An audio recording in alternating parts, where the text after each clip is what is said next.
Delayed gratification, just for the point of it, is dumb in my mind. I went to school for 5 years for the engineering degree, and it took me 5 years to find out this is not what I want. But it's because I was so good at delayed gratification, that practice, but it was pointing it in the wrong direction. If you're delaying yourself of gratification on the wrong goal, you are literally wasting your life. If you don't like your job right now, get out of it. Figure out a way to get out of it. Do not delay what you could have just because delayed gratification generally is great. How do I live a life where everything is just play? Why does it have to be work? Why can't it feel like play? You said find play. It's like, I don't have to find play. Everything is play until it's not. Because as soon as it doesn't feel like play, you know you're going down the wrong path. What is a principle and a framework that'll help me do anything, literally accomplish anything? And that's where I use the AAA framework. The stupid gap is the space between who you are and who you need to become in order to build a life that you don't want to escape. My guest today is CJ Finley. CJ stepped into that gap multiple times as an athlete, as an entrepreneur, as a husband, and as a father. CJ, welcome. Thank you for having me. This is awesome. Looking forward to the conversation. Let's get into it. Yeah. So you were once voted most competitive by your peers. Where does that competitive spirit come from, man? I just came out of the womb fired up to win. I think a better person to ask this question would be my mom and my dad. I have videos of me in my backyard playing sports at 1, 2, 3 years old. And ever since I can remember, I loved challenging myself to win and do well.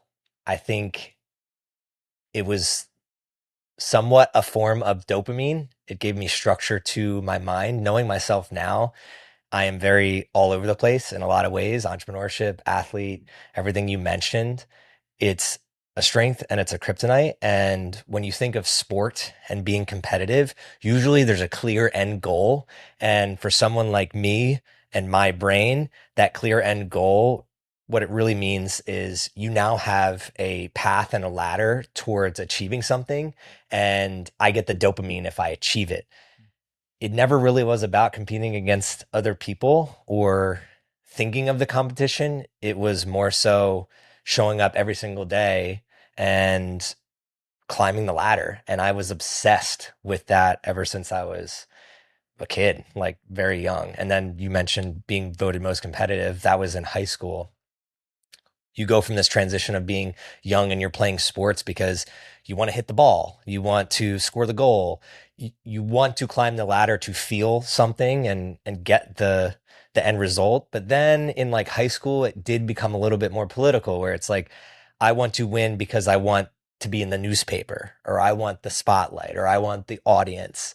It started to get washed a little bit why I was really doing it. And then later on in my 20s is when I reconnected with, why am I actually truly competitive? It has nothing to do with the audience, the spectacle. It's purely because I love sports. I love working hard towards something, achieving that goal, reflecting, and then doing it again. And it's something I've been doing since I literally started walking. So you started competing against yourself, basically. And then you started to get these external accolades, and you started achieving things, and you started getting in the newspaper, and you started actually winning things. Did you ever feel like it was too much? Or did you ever feel like it was for the wrong reasons? No, I think if I were to dissect your question a little bit, being too much, was it too much weight, too much pressure, or too much coming at me? Yeah. What? I was a 4-sport athlete up until high school, and it was just, I loved it. I loved sport, and the individualism came from, it was literally just an outlet for my mom to burn my energy. I was in my backyard playing all the sports. And it's funny because I see my son doing the same thing now. You give that kid a ball and he's entertained for hours, and he's hitting baseballs, he's chucking basketballs, he kicks soccer balls. He's now hitting. I want him to get into hockey. He has a hockey stick now. Nice. He's 3 years old, and we'll play street hockey. It's crazy to watch him because I see so much of myself in him, and how he's purely just in flow state. It's just natural. It's and his brain is much like mine. I see him all over the place in so many different ways. But we set up that tee to hit the baseball, and he is freaking locked in. And he doesn't even know baseball. Like, he doesn't know what a home run is. He doesn't know first base, second base, third base. He just knows that when that ball comes off the tee, like, I want to hit this thing. So it's just natural instinct. And I think within all of us, we have that, but the external of the world is what gets pressured on us. And I think my parents did a really good job of it. Never, like, thinking back, it was never about winning. Like, my parents didn't really give a shit about whether I won or whether I lost. They cared more of, like, did you work hard? Did you learn a lesson? Are you a good athlete, a good human being when you're on the team? Are you a team player?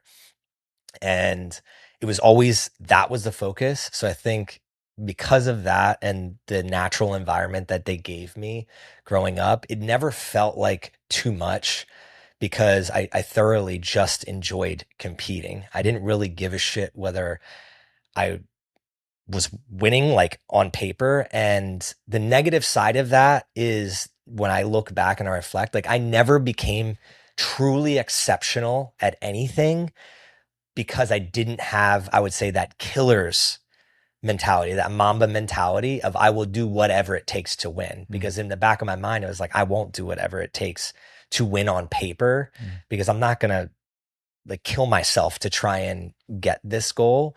I will compete, though, with myself and become the best absolute version. With that being said, it's not going to be something that I'm going to kill myself over, put other people's down over, or, like, become somebody I'm not over. And I was always at conflict with that. And if I look back on my life through college, like, even becoming a collegiate soccer player, like, the conflict was, I went to school to be a collegiate soccer player because I was really good at soccer, not because I was like, I really love this sport and I want to become a pro. I felt pressure. Now, this is where, going to your question, that was the first time I really felt pressure. Like, I'm really good at this thing. Should I keep doing it because I'm really good at it? And once I got into my first year, I was like, yeah, I'm not going pro. This is not what it is for me. This has a different role, but I'm still going to compete like hell. And anybody that knew me, like, I hate losing. So you'll know, like, I hate losing. Like, if we're on a team, or you played volleyball with me like, I don't know if you could see the difference that turns on when we're playing sport. Yeah, very much so. Me versus other people, it is just an aura. But you can also tell that, like, I'm not the guy that is throwing people under the bus and things of that neighbor. I'm just fucking competitive, purely. Yeah. How did you find the balance between that hyper competitiveness as well as that want and that drive to be a really good teammate? Probably watching the dichotomy of my parents. My mom is very empathetic and is very put other people first type of person. My dad is very much a problem solver and, like in his own mind driven. And growing up, I watched how, like, our family unit worked in a way where my dad handled certain things and my mom handled certain things. So team atmosphere, like, was embodied every single day in my life. And there's a lot of, like, anybody that's been on a team, there's also a lot of problems when you're on a team. You're dealing through a lot of issues individually and as a team, and our family dealt with many of those as well. But from a driven standpoint of, as a competitor and be a good teammate, I saw it every single day in my house. So when I got to the field or the court, in my mind, it was, I think, something that didn't exist. I wasn't even thinking about it. I was just acting on what I saw every single day. And I can only understand this now because when we look backwards is when we can connect the dots. In the moment, I had no clue. I just showed up to the court and I was like, I'm here to freaking win and I'm going to do whatever it takes. But then also there was this side of me that my parents enforced. Like, you don't get to go to practice or play in the games unless you're a good human being. Like, if you do something idiotic, we're not taking you. We're not driving you there. Mm. It was very known between my brother and I that this is a privilege to be on this court or on this field. It's not a given. And I took that very seriously as well. And I think that also allowed me to be the type of person I was like, started to grow into a team player. Now I'm painting myself in a good picture. I wasn't always a great team player. Like, and anybody that played with me, it was something I had to learn, especially in high school sports. I was the best player on our team. Like when I was a junior and a senior, and it wasn't because the other players weren't good. It was because I played on a travel team that was outside of our town. My environment was better than a lot of the players. Mm. And that forced me to ask myself, like, I can't do it all. How do I get what I want, which is to win? I have to be a better leader. Well, a better leader understands that you need the team. If we were to analyze Michael Jordan, he lost, I think it was 6 years. He didn't get to the finals in the playoffs. And then once they started accumulating a team, a good team, and he became more of a team player and he had those pieces, well, 6 championships. Mm. So studying that as I got a little bit older helped me reflect on ways that I was kind of an asshole or not the best teammate. And that's when it really turned on. Like, how do I be a better teammate, not just on the field, but in life? And I'm still working on this to this day. Like I'm in the startup world, I have a team of 7 in our business. And every day I'm trying to think like, how do I be a better leader, a better mentor, a better friend, a better family member, a better husband, father. It comes down to, I'm going to be extremely competitive with myself. And then I'm also going to figure out how I can be that empathetic person that connects with other people and understand how they can be more competitive with themselves and make themselves better. Mm. What are the qualities of a good teammate? I think, and this is going to be something that I've recently learned, you can only be a great teammate if you understand what it is you're trying to get out of that entire picture and where you fit in the puzzle. If you're not clear with what your skill is and where you want to go, and you're not honest and truthful with that, you can't show up and be the best teammate possible. And this is where in the business world, you really learn this. Like, you need every person on your team to show up and do their job to the best of their ability so that the whole organization, the whole company executes in the way that it wants to. If that person isn't clear on their role and your striker wants to be a defender and your defender wants to be a striker, it's chaos. And that's what happens a lot of time in life. So the only way I can be the best teammate as possible is to really reflect and ask myself, who do I want to be when I show up to, let's say, the field of life? And if I know that and I have a solid answer, then I can be a great teammate. So for me, what that looks like is, when I was an athlete, I wanted to be the captain of the team. That was known.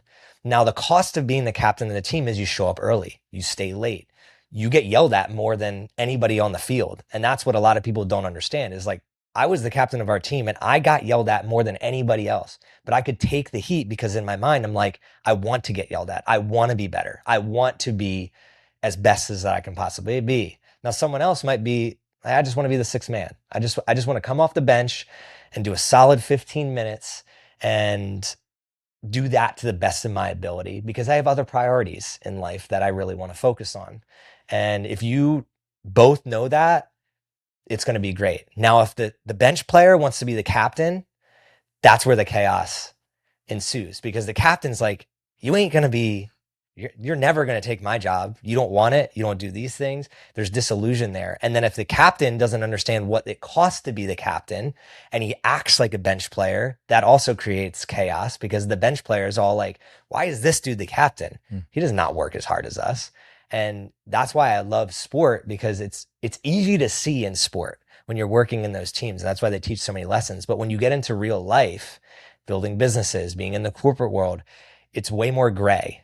And there's not as much control over who's the captain, who's not, like things of that nature. But I've learned from sport of like witnessing who are the coaches I liked that were great, who weren't, who were the captains I liked, who weren't, and like what qualities did they have. So going back to being a good teammate, it's like I pride myself in, if I'm the captain and CEO, I'm also the garbage man. On any given day, you'll see me picking up the garbage.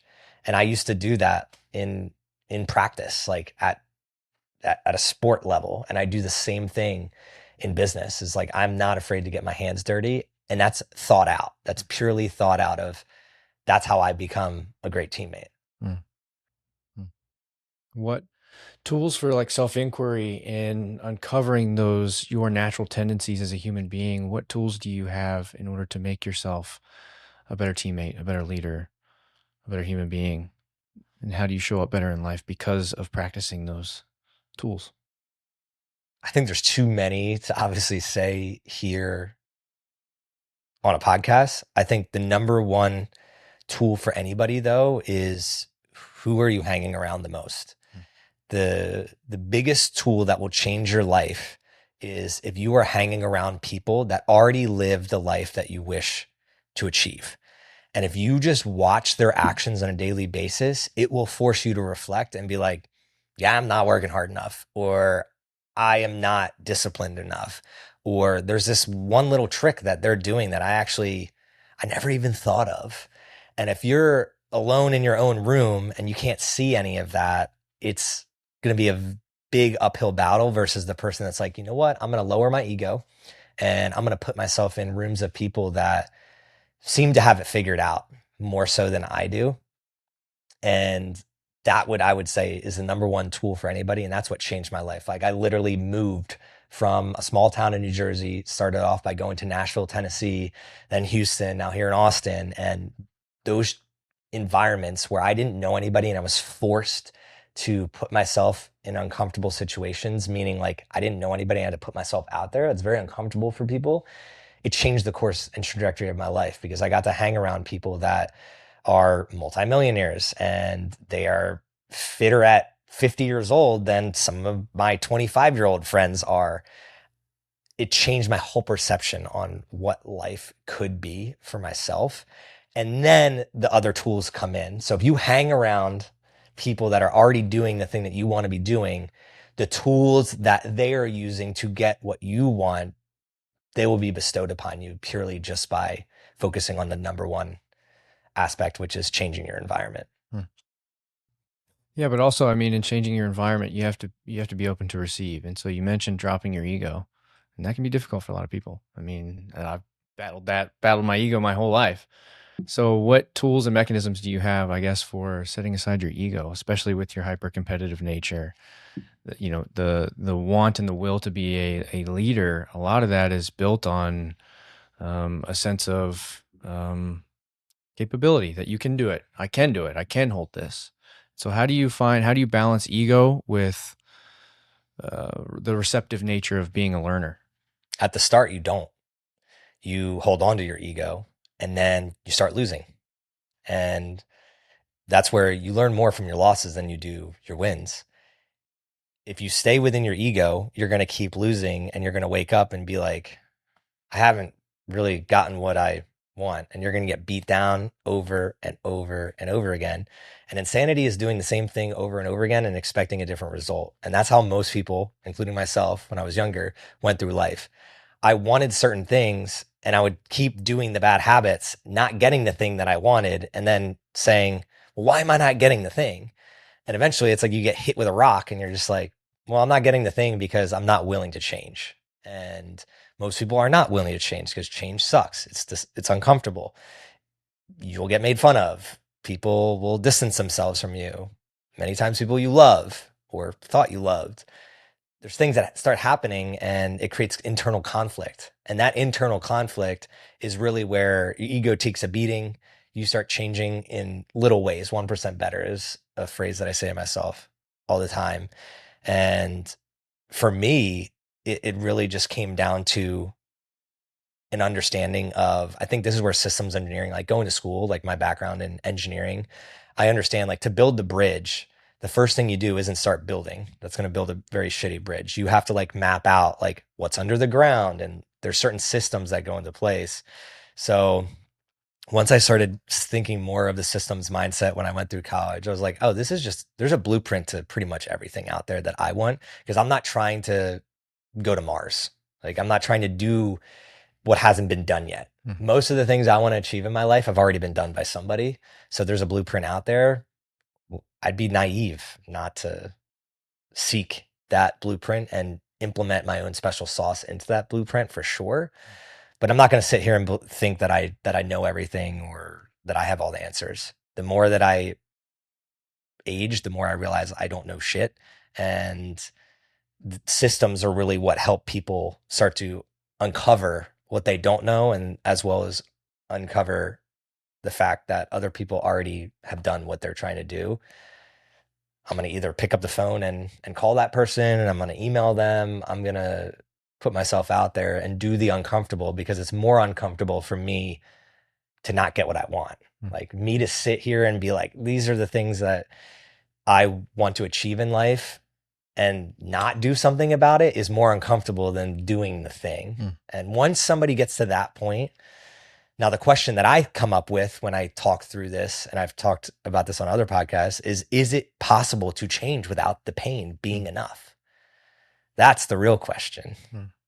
Can someone change without the pain being enough for them to be like, enough is enough, I'm going to make this change? The pain of staying the same has to outweigh the pain of change. Yes. I've been grappling with this myself as well. And what I keep coming back to is I also tied in the conversation of like what rock bottom is, because rock bottom, I've talked to a lot of people that have quoted that they've hit rock bottom, and everybody's rock bottom looks different, and everybody's pain threshold is different.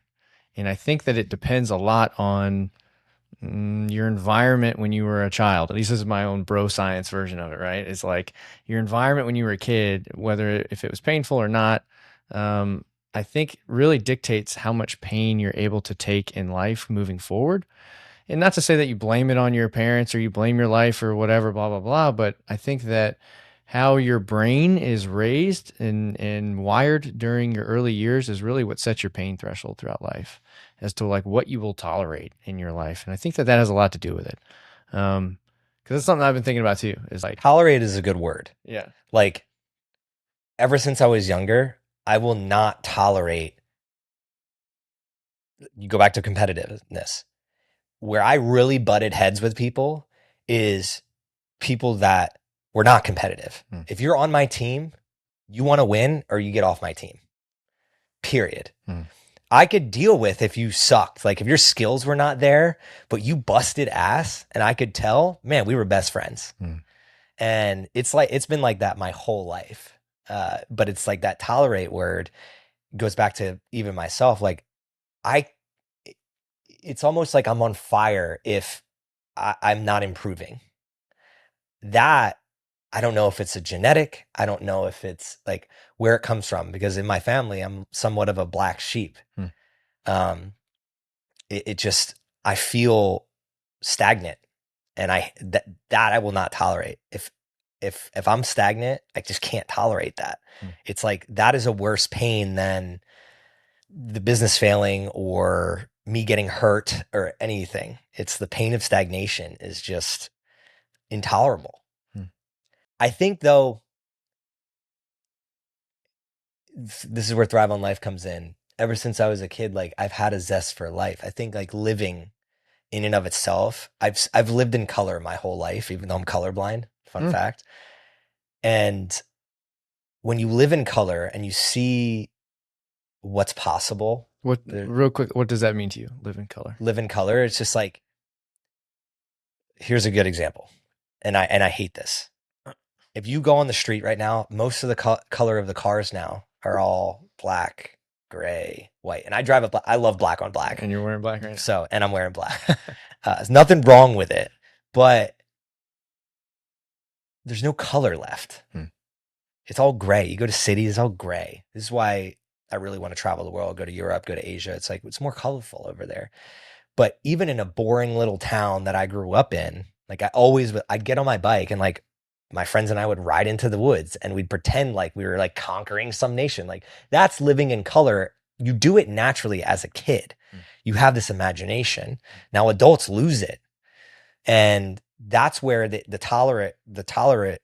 tolerate word I love, because when I got into corporate, I would not tolerate this, oh, we're just going to show up here for the next 20 and 30 years and live this gray, boring ass life. That was intolerable to me. I'd rather quit my job, live off savings, and try to figure it out than tolerate the gray. That's just, it's dull. Like, why are we doing that? And that asking of why, if you were to ask my parents, like, that's been in me since I was a little kid. And I see it with my son now. Everything is why. And I still do it to a fault today. I'm like, why are we doing this the way that we've been doing it? One of the number one reasons I don't want to send him to a school, like to a normal school, because it's like, it looks like prison. Yeah. They are prisons. They are brown. They are literally brownstone with minimal real light in them. It's literally dull. Yeah. I want him to live in color for as long as possible. And that is my duty as his dad, to not just help him live in color, but I have to show him what that even means. And I hope that conveys what I mean by it. It's just like having a zest for life. Yeah. Well, you certainly got very passionate about it just now, and that's wonderful to see, man. And I'm curious. So, what comes to mind for me is the word play. And you mentioned like you had it in childhood. You had the zest for life, and now you're chasing color, and you want more vibrancy in your life. So now as like a hard charging entrepreneur and athlete and everything, how do you still find play in your life while still having to deal with the more black and white structured version of discipline that is necessary to achieve the things that you want to achieve? How do you still find play?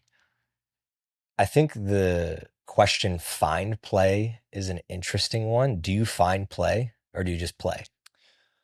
I think, like, if you ask a kid, like if we watch my son, he doesn't find play. Yeah. Everything is play. Okay. All of it.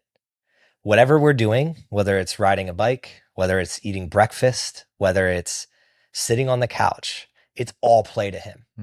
And somewhere along the lines, we've transitioned the word play to work. You must work, because that's what adults do, right? Here's a funny thing.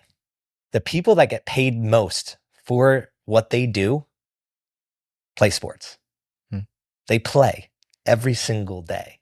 And the people that get paid the most to play the sports, like the best athletes, transitioned. If you were to ask them, sure, it's a lot of work, but like Michael Jordan, the reason he was able to show up every single day, day in and day out, is because he was just playing. It was always play. It was never work to him. Now, the guys that it feels like work, they fall off, or they have a cap to them. So in my life today, it's understanding the difference between where do I feel pressure that I have to work versus how do I live a life where everything is just play. This is play, to the business call is play, to me tinkering with building an SOP. Like, that's what I do primarily in my one business today, the accounting business, is like, we're building SOPs and building the team. Why does it have to be work? Why can't it feel like play? And if you ask yourself, I'm a big Charlie Munger fan for this framework, inverse thinking. So that's how I started this whole little spiel, is like, you said find play. It's like, I don't have to find play. Everything is play until it's not. And if more people looked at it that way and had the child lens, their lives would be much better. Because as soon as it doesn't feel like play, you know you're going down the wrong path. Now, even during times of play, is there going to be challenge? So going back to my son, he's working on a puzzle. That's play. And he gets frustrated because he can't figure it out. In adults' minds, that turns off their mentality of like, this isn't play anymore. But the reality is, if you watch kids, half of play is challenge and conquering those challenges. You go on the playground and you watch them get on something new and they fall the first time. That's still play, even though they failed. It's not work. Exercise is a good one. My son knows that his mom and his dad exercise. That's just play to me. To other people, it's work. But it's because in their own mind, they've conditioned themselves to see it as work. Rather, this is naturally what my human body is supposed to be doing every single day. It doesn't have to be in the weight room. It could be you go to a dance class, you could rollerblade, you could bike ride, you could play sports, but we've conditioned ourselves to see it as work. And that's really where my struggle with humanity is just like, play is all around us. We just have lost the ability to even understand that. That's cool. That's cool, man. I appreciate that. I appreciate that a lot. It's something that I'm trying to do in my life as well, is build a life that I don't want to escape. That's the premise of the show, right? And ultimately what I mean by that is, I want to find play. I want it to feel like it's in alignment with me, and I don't want to have to, get through something. I want to feel gratitude around the fact that I get to do these things because I enjoy them so much, because they are so aligned with me. So when in your life did you really start to, was there ever a time in your life when you didn't feel like you were engaged in play and you didn't have this mindset of play first, work later? That's an easy answer. School and the corporate world. Taking tests never felt like play. Now, I can look back again, reflect, and connect the dots. When I went to engineering school and I started taking some engineering classes where it was applied, the math and the science were applied, felt like play. Like my senior design, where you're like, the class itself, not a big fan of, but some of the aspects of it, and I say that because like the system is not set up for it necessarily to be something that I really liked. I think we were graded in a way that just like isn't how it should be done. However, some of the approaches I would say we took were very much like my life today as an entrepreneur. It was like we were tasked with one of the projects I'll never forget is you have these different sets of balls, metal, rubber, plastic, and you have to build a ramp that they go down, and they all go down at a different velocity. And then you have to figure out how to separate the balls into a contraption or compartment based on like their viscosity. So some of them would fall into a certain substance and they would sink all the way below that, and then they'd end up in another substance, versus some of them didn't sink all the way. They stayed at the top. So that was one way of separating them. Now that applied science of physics and math really felt like play, because I was building, I was using my hands. I was like, I could see the math in my head working as the ball went down the ramp. Most of school's not that. It's the exact opposite. And that's why for me, it never felt like play. And I could look back as like with my own son, he needs to feel that assignment as much as possible from now until he's a teen. Is if I can gift him that is like one of the greatest gifts in the world that I can gift him, is like his education needs to be play. And then when it came to the corporate world, that was an easy one. And most of anybody listening to this can understand it. You get into an environment where there's very minimal people that are viewing it as play. I either stayed here 20 years because I had to, because I had kids and I got married, or I'm a new employee and I got this job because I'm in debt, or like there's no one really there that's like, I'm here because this is the shit. This is the greatest place. And I'm building this. I'm trying this. I'm creative in this way. I'm still curious. There's very few opportunities like that. And that's why I had to exit, because it didn't feel like play. So I love this word. I don't think in any other podcast or content that I've done really dissected that, but I think I really enjoyed play as a kid, and it showed up in sports and other ways. And once I didn't feel that anymore, it was intolerable and I had to exit it. I'm curious what that moment was like for you. Like the pain of staying the same. What was the pain of staying the same in this particular instance outside of play? I'd rather die. That was literally like, to give perspective and context, I, out of college, got a dream job for most people. Like I was making like $80,000, 23 years old. One of the first things they had us do was they sent us to Switzerland, all inclusive trip for 6 weeks, food covered, open bar every night. There was a bowling alley in our hotel. I was right on a lake. I was drinking espresso every single morning, just overlooking this lake and seeing the Swiss Alps. To most people, that's like, holy shit, I made it, especially at 23. And it scared me that first week because I got there and I was like, why do I not feel any different? Why do I not feel like I made it? And it was because we spent 10 hours a day in this boardroom building this app. And I would look out at the Swiss Alps and I'd be sitting there thinking like, why aren't we out there? Why are we these little ants? Like, why have we conditioned ourselves to be in here with our suits and our ties on, feelings like trying to make ourselves feel what we actually feel when we're on that mountain out there? Why are we doing any of this? And no one around me was asking that. Not a single one. Everyone there is just like, this is like, all my other friends are making 30 grand less than me. And like, they're not in Switzerland and they're comparing themselves to everyone else. I'm like, I don't care. Like, I have one life. I have one life. And every day I need to maximize. Now, again, because I'm a little older and wiser now, I had a different view because I was sick a lot of my life. Like, I have celiac disease. I've had autoimmune conditions. My family members have died due to certain diseases. And it made me really ask myself, like, how do I want to spend my life from an earlier age than most? So I only lasted like 11 months at this job. It was a 2-year like program that I should have been in. And I only stayed the 11 months because I had to stay so I didn't owe a prorated amount of my bonus back. Otherwise, I would have left like 6 months in. Like, I was like, this is not it. Sitting at a desk all day is just, it ain't it. Like, it'll never be it for me. And I want to be very clear. I'm not trashing anybody else out there, especially parents. Do what you got to do to provide for your family.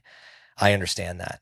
But if you have an ability and the curiosity and the grit to exit and you're feeling that, fucking do it. Like, do not wait another day. Go do it and just don't give up, because you'll never regret it. You will never regret it. That's amazing. So walk me through that then. You make that decision. You're like, fuck this, I'm out. This is not how you're supposed to be living life. What happens then? So it was way more gradual. I come off like I'm this person that will just like be like, fuck this, and like change on a dime. But I'm a lot more calculated than I think I lead in, especially in my content. And people close to me know this. I'm very analytical, like math, science. Like, I analyze everything, every moment, like even to the point of like in this room, like the whiteboard over there, like the lighting, like I analyze everything. And in the past, that was very overwhelming to me. I think this is where the ADHD comes in. It was hyper stimulating. And I sometimes viewed it as a negative because school taught me it was a negative. Why can't you pay attention? Teachers would always say. I'd get in trouble because I was so distracted all the time. Versus entrepreneurship allowed it to become a positive. How can I juggle so many different things at one time?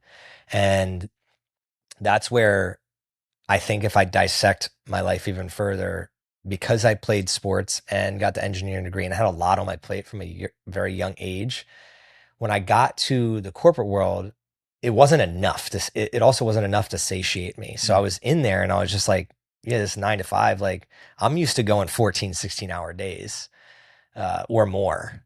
My brain is on. So like, what do I do with these extra hours? And that's really what it started. I started reading books and I read The 4-Hour Workweek by Tim Ferriss. And I was like, why do I have to work 40 hours a week to make 80 grand? How do I make 80 grand working 5 hours a week? Like, isn't that the equation everybody should be? Like, that's how I started thinking at 23. So it wasn't even necessarily the pain was the initial. It was like, what could I be? And that the fact that there was a cap on it as well, going back to competitiveness. So I want to highlight this because there was two sides of the equation for me. It was pain and I'm going to say, fuck this and jump the ship. But there was also this analytical side of me of, if I'm going to do this, I'm going to understand how to do it. Not the right way. I don't like that, but the wrong way. The wrong way is have no plan. Don't be good with your finances. Be disliked by people. There is a wrong way to exit. But right way, that's defined by yourself. So for me, it was, how much money do I have like saved up? How much money how many days can I go with making $0? Like, what's my burn rate? I was doing these calculations at 23. Most people if you ask a 23-year-old, what's your burn rate? They would have no idea. So I was like reading these books that were teaching me this. And I started my business. My first one was personal training and nutrition consulting on top of my desk job. And this was instilled in me from watching my parents and playing the sports. It was like, I can handle 14, 16, 18-hour days. Why not start the job first? Why have the leverage? And I would train people from 6 to 8, go to my job, and then train people 6 to 8 p.m. at night. I started getting the hang of it. That's when I actually shifted jobs. I got another corporate job because I moved to Houston. I don't have to go into that story, but I moved to a new location to be with my now wife. And I wanted a job in person and I wanted to learn sales. So I got a sales job. 1 month in, I was like, yeah, I'm not sticking this out. This ain't it.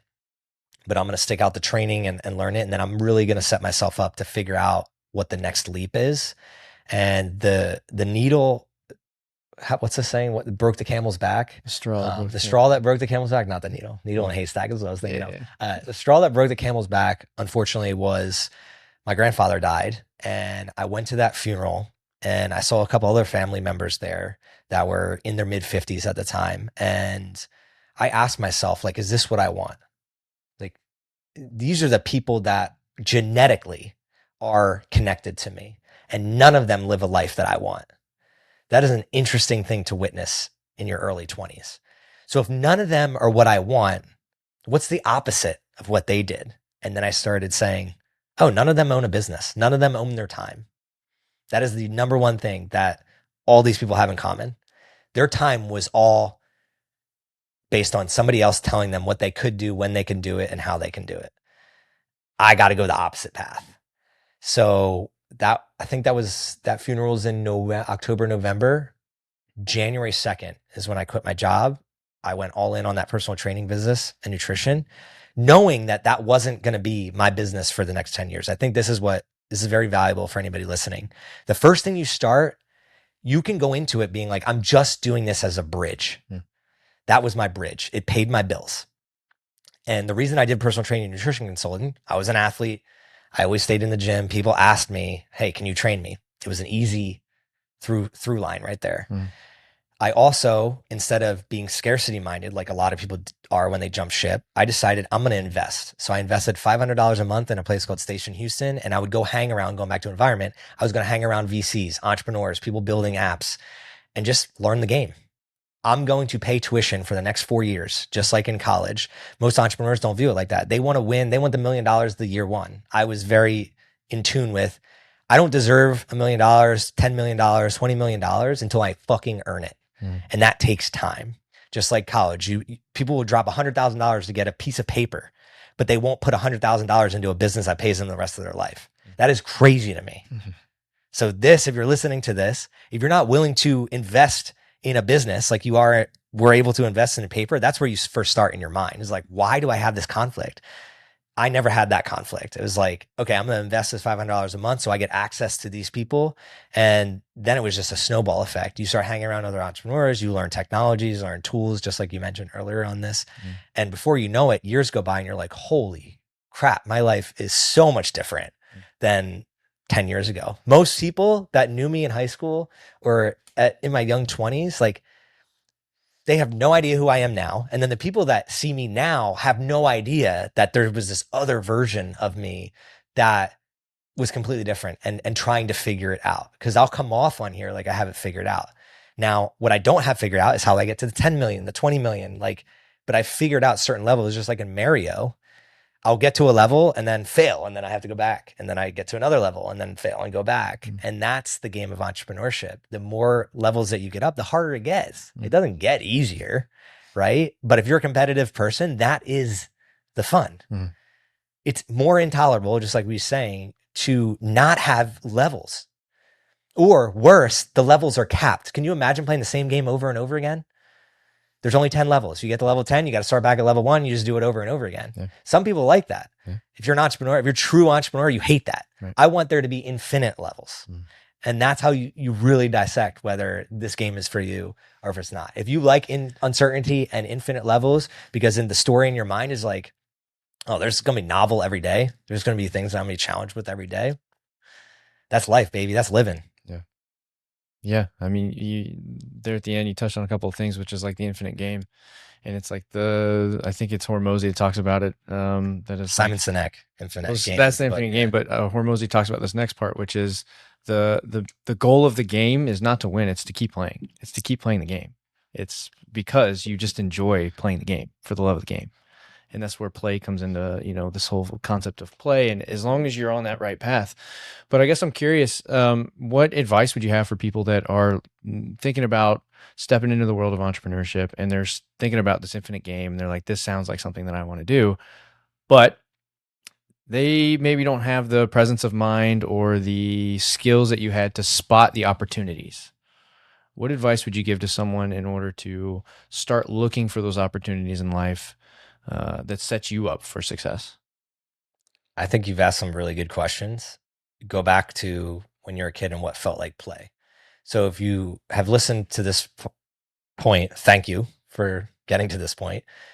But you'll notice how we started the conversation with, I was an athlete since I was 2 years old. And then you notice my first business was basically helping people become better athletes, like getting more fit. So over 25 years, that never changed, right? For most people, it's the same. When you had all the free time in the world when you were a kid, what were you doing? Were you reading? Were you playing guitar? What were those things?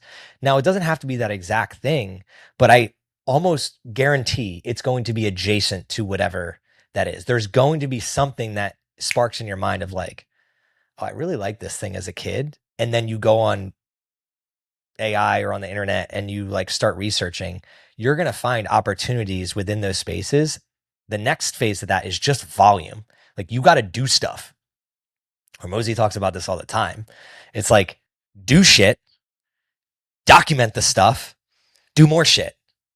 And that's really entrepreneurship in a nutshell. Is like, you can't learn it. You have to do it.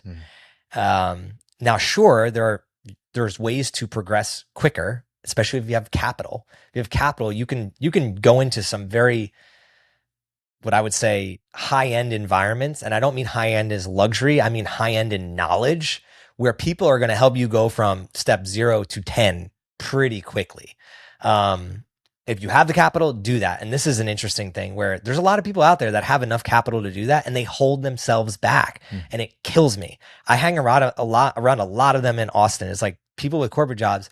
And one of the things that they notice about me is that if there's something like a software or a technology or an environment that I think will level me up, the credit card comes out so fast, I don't even think about it. Versus they're sitting there for a month debating, like, do I do this thing? Do I not do this thing? But that's because the volume over time, I've realized, of I will do whatever. Like I can get the money back, but I can't get the time back. So if this thing will help me get somewhere quicker and more effectively and more efficiently, I'm going to just whip the card out, do the thing, pay for the thing. And then I'm not afraid to lose money. You're going to lose bets. I've spent so much money on losing bets, but the goal is just like baseball. It's like, I'm not trying to hit 4 for 4. I can make millions of dollars if I'm literally 1 for 3 every game of the season. If you go 1 for 3 every game of the season, like, do the math. What's the batting average there? Yeah. You might win the actual highest batting average of the year with 1 for 3 every single game. Here's an interesting way that I've thought about it, though, going into percentages. I'm obsessed with statistics. If you win 4 out of 7 days every single week, so if you win your weeks, you will win life, because the probability, like the actual math, it goes from 4 out of 7 to then double that. So the fraction gets bigger and bigger for wins. So it's worth more over time, every single time, every single week. So it's 4 out of 7. Compounding interest. Yep. 8 out of 14. Like it compounds because you're winning one more day every week than you lost. And that one more day, week over week, that compound interest. But most people want to win 7 out of 7 days. And when they lose a day, it fucks them up. And entrepreneurship is more about what you do when you lose. There's more lessons in the loss and how you respond rather than in the win, because it is a never ending game. I could gift you $1 million right now to a lot of people. It's like the lottery. You gift the $1 million. They most of the time they lose it because there was no friction to gain the $1 million. The friction is where the gold is. The problems are where the gold is. The learning lessons are where the gold is. And that's what you have to focus on. And that's what I did focus on in the early stages. A lot of it going back to the engineering. Like, I'm happy I stuck that out because it taught you those frameworks and those principles of systems of there's going to be failures. No matter how good you make the system, there's going to be failures. But your whole job is just like learn from the failure and improve the system. I love that framework, man. I've never heard it put that way. 4 out of 7. That's amazing, dude. Yep, I've been using that for That's awesome. almost over a decade now. I'm gonna definitely hold that in here moving forward, 100%. Okay, so learning from the failures and just taking the risk of putting the card on the table for getting into rooms or skills or things that are going to help you. How can you develop the muscle if you don't have a bank of experience to fall on? Like, so now you're able to look back, connect the dots of like, oh yes, all these fails helped me win, right? All of these things that I spent money on helped me get to where I am. But if you don't have that, you're brand new. What advice would you give that person stepping into the arena of entrepreneurship or anything in life that they want to tackle, of like, how can they get through those emotional pains of, oof, this is fucking scary. This is scary. I don't know if the juice is going to be worth the squeeze. How would you advise someone to get through that moment? Take out a piece of paper, and we're going to use your podcast title as help here. So this is a stupid gap podcast. We're going to use the word gap. There's a gap between who you are and who you want to be. You have no choice but to take risks to get to who you want to be. When you see that on paper, it gets much easier in your mind to then say, I don't have a choice but to start taking more risks. So that's step one. It's like, there's a gap. How do I start approaching? If you're watching this right now, if you're listening to this, you can see my fingers are held up. Person A is on the left, person B is on the right. If I'm person A right now and I want to become person B, what's it going to take to get there? Write that shit out on the piece of paper. One of them is going to be risks, taking risks. The next step of that is, what risks are worth it in my life right now, worth taking? That's going to be a different response to everybody. Like, I have 2 kids right now. My risks that I took at 25, I cannot take at 35. Much different. That's dependent on you. But this whole framework can work for anybody. The last part about it is,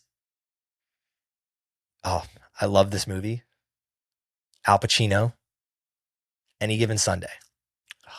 Watch the clip where he talks about the inches. Game of inches. It's written on the board right there. Yeah. Game of inches. I listen to that speech at least twice a week. Also, how I look at my life. So I'm 5'7", 150 pounds. I've never been the smartest. I've never been the biggest. I've never been the most skilled. But something that I've had is I will never, like, I have never give up tattooed on me. I will fight inch by inch every single day. And I've done this since I was a kid. And in entrepreneurship and in anybody that wants to change your career in corporate world, it's outlining the gap between who you are, who you want to be, what risks are worth taking, and then how you can take one of those risks today. Just an inch. The risk might be, I just need to pick up the phone and call that person I'm scared to call, or that lead. It might be, I need to pay the $1,000 to get the certificate. I need to invest in the book or the retreat. Whatever that risk is, there is a risk you can take today. It could be get in the car. like it's different for every person. Like, your insecurities are different. Your fears are different. So just gain the inch. I'm not asking you to become $1 million entrepreneur overnight. I'm asking you to understand who you are today and what has been holding you back, and just do one thing. That's it. Then do it repeatedly, 4 out of 7 days over a 5-year span. Your life will change. Because in college, we will willingly sign up for 4, sometimes 7, sometimes 12 years if you want to be a doctor. We will willingly do that. We will go in debt. We will take on massive amounts of pain. We will give up so much. Our social lives. We'll give it all up for no guarantee. That paper doesn't guarantee everything. So you've already done it. You've already taken a massive risk just for that piece of paper. And where has that gotten you? That was my life. Where the fuck did it get me? A desk that I hated. So it was very easy to be like, man, I've already done this. Now you're asking me to take little risks, like go train somebody. Oh, I've been training my whole life. This is freaking easy. Okay, go train 10 people a week and make 10 grand. Easy. When you break it down like that, going back to engineering in the bridge, building a bridge seems impossible. But day one, you're not building the bridge. Go out, see the lay of the land. That's a very easy step to do for anybody. Like, can we even build a bridge here? When you break it down into steps, it gets much easier. But most people never learn to break it down into steps because this education system does not teach us to do that. We take so many tests in a year, we forget all the shit that we ever learned. There's no frameworks and principles that we learn. Like, take it one step at a time. We don't learn that. Yeah. We are told to learn whatever's put in front of us, and then we forget it once the test is done. Regurgitation. Yep. Memorization and regurgitation. Rather than thinking critically. What is a principle and a framework that'll help me do anything? Literally accomplish anything. You can sit there and ask your question. What are things that'll help me accomplish anything? That's where the gold is. That's where you're going to differentiate yourself. That's really entrepreneurship in a nutshell. Yeah. I work well with mnemonics, and my mnemonic is speaking specifically to GAPS, GAP, goals, actions, plans. What's my goal? Where do I want to be? Is there anybody that's doing it already? And can I reach them? If not, okay, fine. Actions, what do I need to do to get there? And planning. How can I sit back and think of all of the unknown unknowns? If they're unknown unknowns, I suppose you can't think of them, but think about the known unknowns and the things that you need to do in order to start taking action. Now, there's one thing missing in there. And that's where, like, I use a triple A framework. Okay. Awareness. Am I aware of that gap? Most people aren't. Okay. They're insane. Most people are insane. I want these things, but I'm not.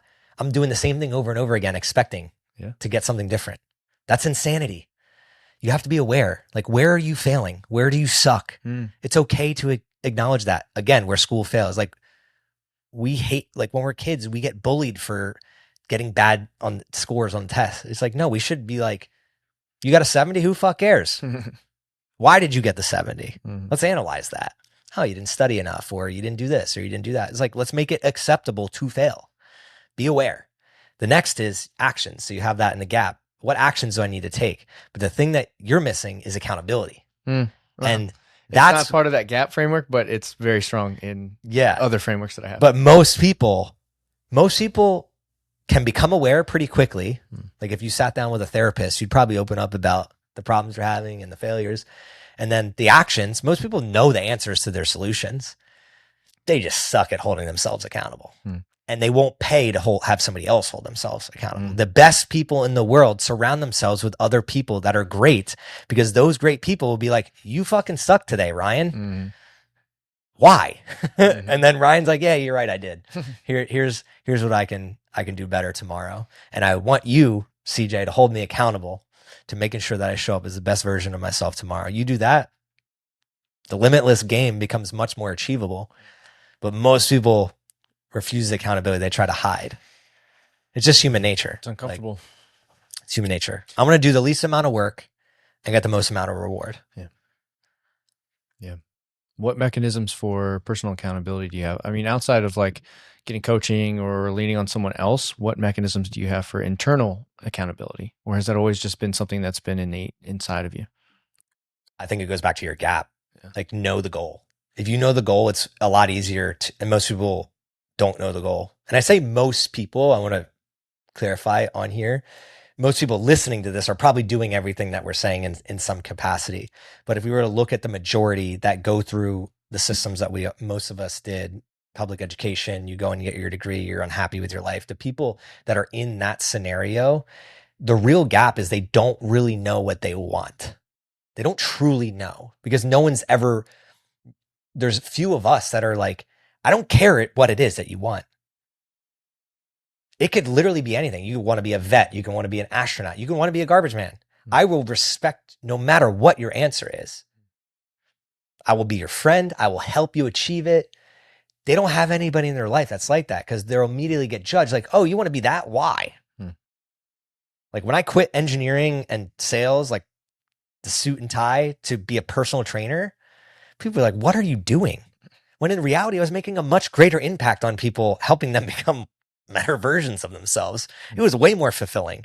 But you respected me more when I was filling out Excel sheets for 8 hours a day? The fuck?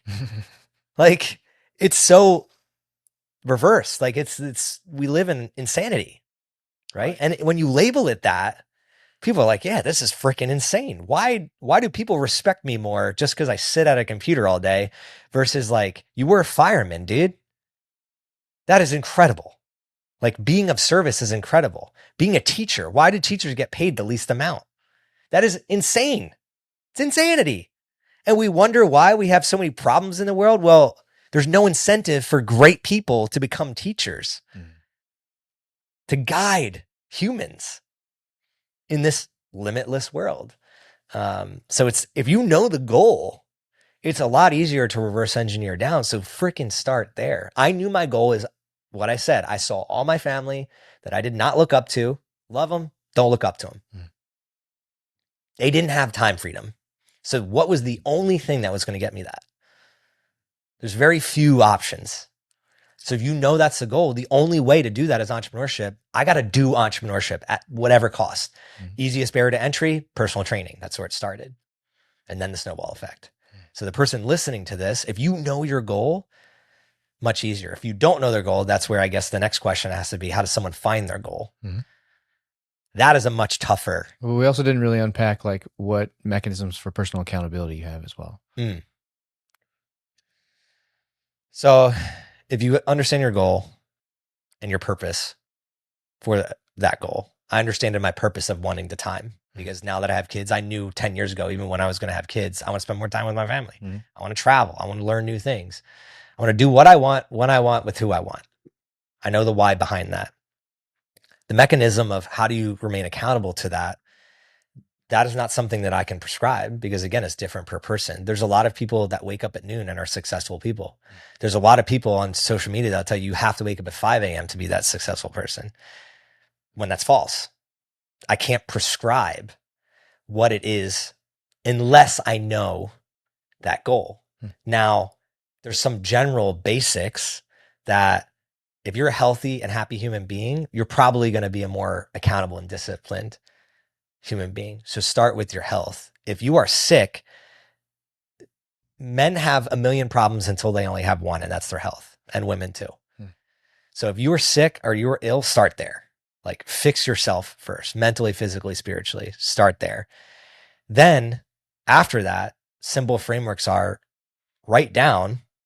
I'm a big fan of a notebook. Swallow, if you have to swallow 2 frogs, swallow the biggest one first. So when you write down what you need to get done, let's say you have a quarterly goal, you break it down to a month, you break it down to a week, you break it down to a day. What do you need to get done today? And you write that down in a piece of paper. That's the accountability. At the end of the day, did you do what you say you were going to do? And the reason I break it down like this is 99% of people are just not even writing down what it is that they're trying to achieve that day. Let's just take one day. So start with your goal and then start with the day, and then hold yourself accountable to that day based on what you wrote down. If you do that 4 out of 7 days over the next 10 years, your life will look drastically different. It's not rocket science. And I don't have a prescription outside of pick a goal, write down what you need to get done, just like you said, the action plan, and then just cross it off every day physically. That could change tens of millions of people's lives if they just did that. How do you pick a goal? Decide what you value most in life. Some people will pick time. Some people will pick impact. Some people will pick service. That's a different response for every person. The thing that I want to convey to people is you don't have to pressure yourself to pick a goal right now. Find ways of play, like you were mentioning earlier, and just remind yourself of that question. Why am I here on earth? What's the goal of the next 1 year? What's the goal of the next 5 years? I don't know what podcast this was from, but it was really enlightening. It's like break any goal worth achieving usually takes 5 or more years. So if you break down your life in fives, you realize real quickly, like, oh, I can't do everything. I can do anything, but I can't do everything. And like I'm 35, so that's like 35. I'm halfway to 70. So I have 7 more 5-year intervals of really big goals that I could try and set out. And then I just break those intervals down, like from 35 to 40, based on my value system that I've designated. For me, the value system right now is freeing up time so I can spend it with my wife and my kids when they're young, because eventually they won't be young and they'll go off and do their own things. So I base my days and the goals and the things that I have to accomplish every single day based on how do I achieve that. Then from 40 to 45, 45 to 50.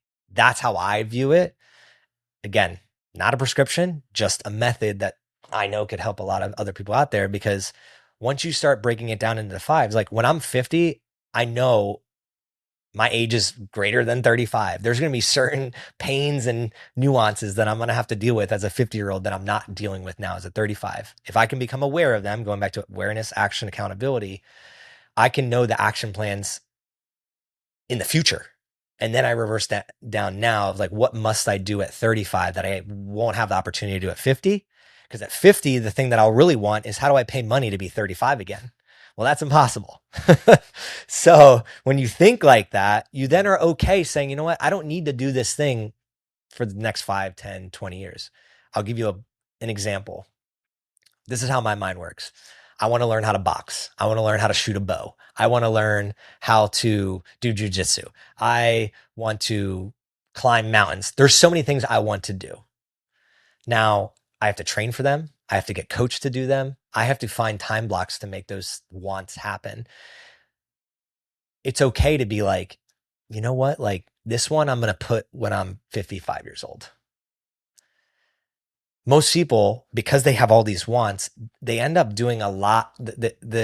What I've noticed within myself is, if I don't allot it to a time frame, I end up doing none of it because it's overwhelming. I'm not clear on it. But if I'm clear and I say, you know what, I'm going to do this 10 years from now, it takes the pressure off and then allows me to step into my time right now needs to be spent with my son, teaching him how to ride a bike, not learning jujitsu myself. Mm. And you'll notice this on social media, the people that try to pack all of it into once, and then it's no surprise 2 years go by and they're burnt out, or some type of conflict happened in their life because they're trying to do everything all at once. And it's just not, it's not possible. And that's okay. We're human beings, not human doings. So a common theme that you've talked about multiple times through different lenses is delayed gratification, and developing that muscle for continual delayed gratification throughout your life. And you've attributed it to a lot of your success, I think. And so I'm curious, how can someone continue to develop that muscle for delayed gratification and keep it front of mind and recognize that it is ultimately the thing that is going to make their total life's picture the most fulfilling thing possible? Write down the areas of your life where you've already practiced delayed gratification and reflect on how valuable those things are to you. For me, I love this conversation because I love this question within this conversation because it ties to everything we've already talked about. Sport is what initially taught me delayed gratification. I found out really quickly, if I practiced more, I did better in the game.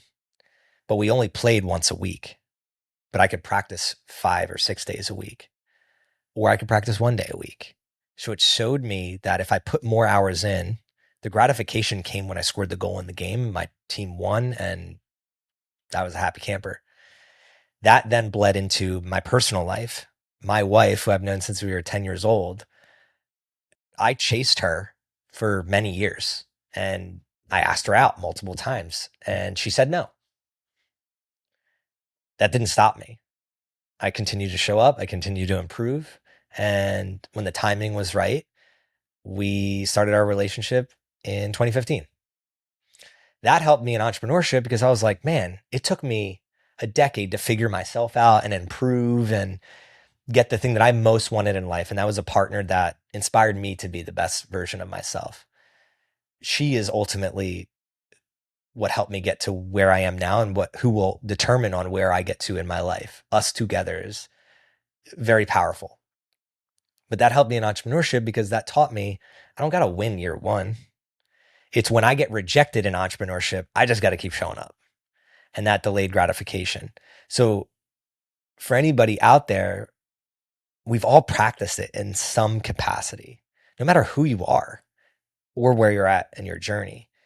You just might not be aware of the impact that delayed gratification has had and where it could take you to. And you have a book up there called Essentialism. It's one of my favorite books. I actually read it and listen to it every single year. Essentialism is the practice of understanding what to let go of. And this is another thing with delayed gratification where that's tricky because delayed gratification, just for the point of it, is dumb in my mind. It goes back to your goal. If you're delaying yourself of gratification on the wrong goal, you are literally wasting your life. And that's where, if I think back to other areas of delayed gratification, like why did I wait so long to start a business? Because of delayed gratification. I went to school for 5 years for the engineering degree, and it took me 5 years to find out this is not what I want. But it's because I was so good at delayed gratification, that practice, but it was pointing it in the wrong direction. So it's a two-pronged approach review. It's understanding delayed gratification and that you've already practiced it in your life, and it can be extremely powerful. It is the most powerful tool to earning the life that you want. Every high achieving athlete, actor, politician, they've all practiced this. But when they pointed it in the right direction, that's when it mattered. But it can also be a kryptonite if you're pointing it in the wrong direction. And that's what I was doing in my life because I was just practicing the delayed gratification without understanding where should this mechanism be really pointed at in an environment that I love, that feels like play, not work. And a lot of people could benefit from that. Don't like, if you don't like your job right now, get the fuck out of it. Figure out a way to get out of it. Do not delay what you could have just because delayed gratification generally is great.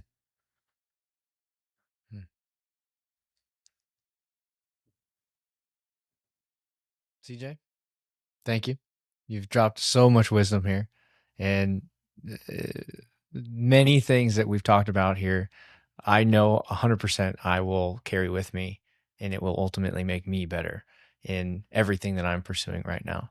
So thank you for coming on and for being so vulnerable and for being just showing up authentically and showing up with as much tenacity as you have in the world. I appreciate it. I think the world needs more of it. Um, yeah. Where can people find you? What are you plugging?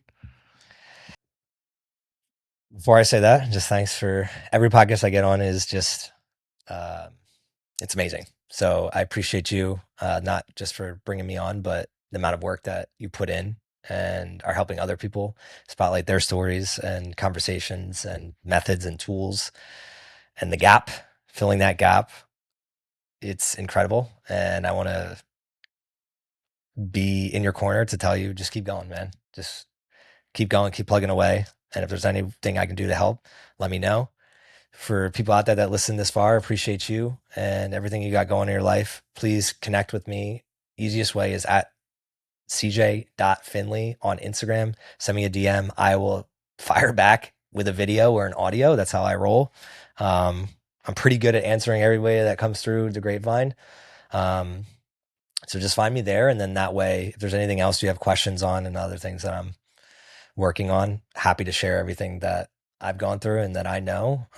Also, I'm willing to learn from you as well. So the big thing in my life is I approach every day like it's day one. And if you have something you think you can share with me or you can help me, please let me know because I am open to receiving it.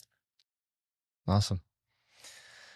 There's a closing tradition on this podcast. Every guest leaves a book recommendation for the next guest without knowing who the next guest is going to be. So while you think of your title, I will get you your book. This book was left to you by our mutual friend, Jack, and it's called Ishmael. It's a novel by Daniel Quinn. I have not read it myself, but he spoke very highly of it. So that's for you, man. That's awesome. Thank you, Jack.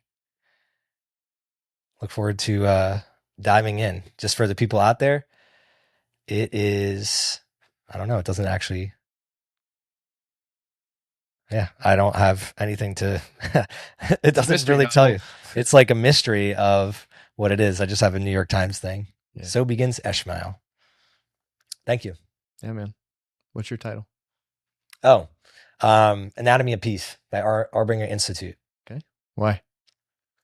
Because that book is about a Jewish man and a Muslim man who run a sobriety. They run a, what is it called when you go to? Like a halfway house? Yeah, it's kind of like a halfway house.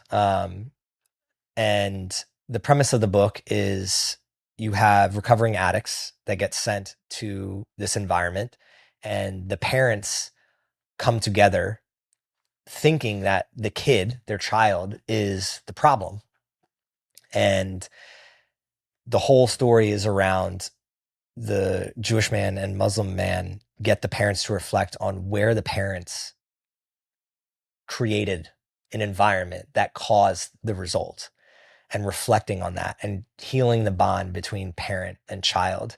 And it goes into also the story of how the Jewish man and Muslim man even opened up this facility, and how if they had lived with the preconceived notions of that other person rather than reflecting, they would never live in harmony. And it's an enlightening read, obviously for life, but I use it a lot for business, because the end result that we all want in business obviously is profit.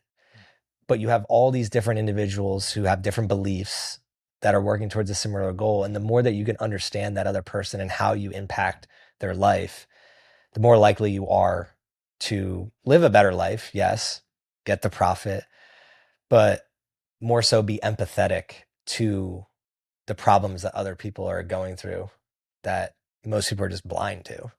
And that book just does a great job of telling that story and helping adults understand that this world is not about us, and we can help a lot of other people out there if we just took a step back and listened rather than talked like we did on this podcast.